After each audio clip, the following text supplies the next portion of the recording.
নমস্কার, আমাদের কৃষ্ণা টক্স বাংলা চ্যানেলে আপনাদের স্বাগতম। এখনকার আলোচনা, জীবনকে মেলাও তালে তালে। জীবনের প্রতিটি মুহূর্তই একটি স্বতন্ত্র তালের মতো। আমরা যদি ভগবান শ্রীকৃষ্ণের শিক্ষা অনুসরণ করি, তাহলে জীবনকে সুরে মিলিয়ে এগিয়ে নিয়ে যাওয়া সম্ভব। ভগবান শ্রীকৃষ্ণ গীতায় বলেন, কর্ম করো, কিন্তু ফলের জন্য লাগাম ছেড়ে দাও। কর্মযোগ অধ্যায়।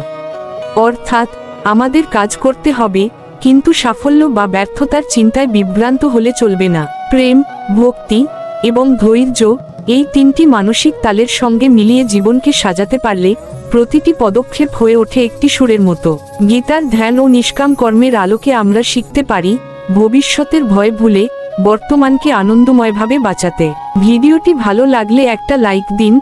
প্রতিদিন রাত 8টায় আমাদের কৃষ্ণ টক্স বাংলা চ্যানেলে লং ভিডিওতে আধ্যাত্মিক আলোচনা শুনতে ভুলবেন না। হরে কৃষ্ণ।